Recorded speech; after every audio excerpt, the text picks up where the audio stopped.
shkuar? E kemi apo jo? Do ta kemi po besoj për pak qasti. Ja e kemi mos unë më remaksi, unë isha e sigurt që do ta kemi bardhën. Nuk përshikoja sepse po prit pak. Kemi shumë. Edhe në fakt, edhe po shkuja me bardhën ai ndodhet në një aeroport, në cilin aeroport nuk e di se vajza është ftuar. Shumë i qen ka pozicionin, shumë i repas ka bardha po na përshëndet. Tung bardha bukur po dukesh. Urime festa. Urime edhe juve edhe gjithë shqiptarëve kudo që janë urime festën. Faleminderit. Ku po shkon me qenë se je në aeroport? Ku ndodhesh për momentin? Momentalisht jam në aeroportin Adem Jashari thu për Vjenë të Austrisë. Sonde keme këndu për shqiptarët atje. Besoj që keme kalu mirë.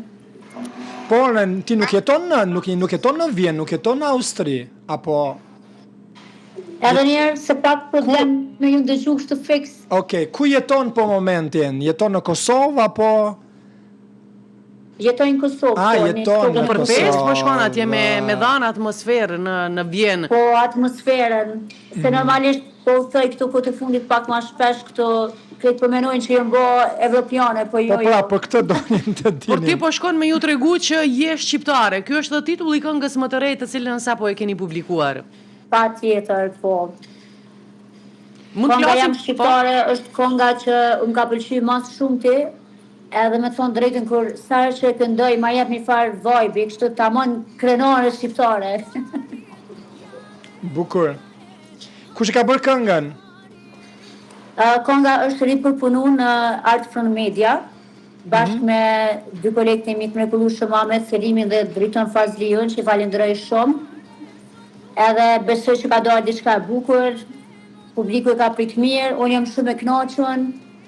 Edhe bashkë me këtë kongë jam shqiptare, ja uroj festën e flamurit gjithë shqiptarëve kudo që janë. Pse jo jam kosovare për shembull? Një tjetër.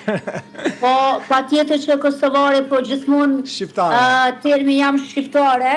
Unë jam super dakord, me thënë drejtën. Është e vërtet. Ti zakonisht këndon këngë patriotike, folk apo këndon edhe zhane të tjera muzikore?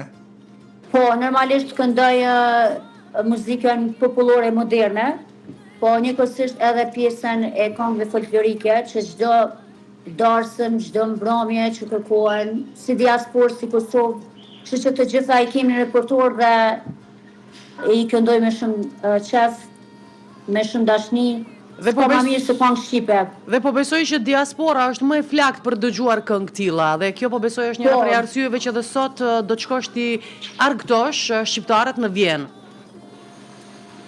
Diaspora është e flakt për këngë të gurbetit, për këngë tipik shqipe, edhe besoj që sonte në Vjenë do kalojmë shumë mirë me këtë këngë të bukura shqipe që e di që i dojnë këtë shqiptarët kudo që janë. Cilën e këndon ti më me dëshirë, me dashuri, cilën këngë?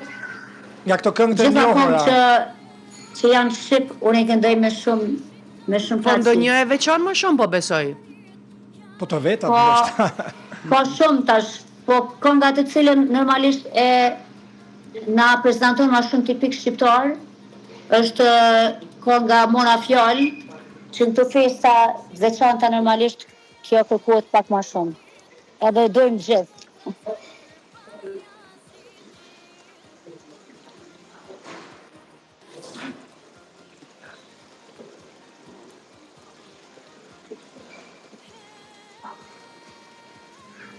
Mirë, Barda, bashkëpunimi me artistët, çfarë të kanë thënë artistët e tjera? Këm pas përkraje shumë të mirë. Për këngën për shembull jam shqiptare. Më kanë motivu shumë për me vazhdu për para. Kështu që jam e kënaqur i këtë gjithë kushdo që më kanë mbështet apo mbështet përsëri. Kalosh sot sa më mirë dhe të festoni vërtet kuqezi me të gjithë shqiptarët. Faleminderit. Faleminderit shumë juve, një punë të mbarë sot, një ditë të mbarë dhe urime festa gjithë shqiptarëve. Ju falenderoj shumë për këtë çështje direkte.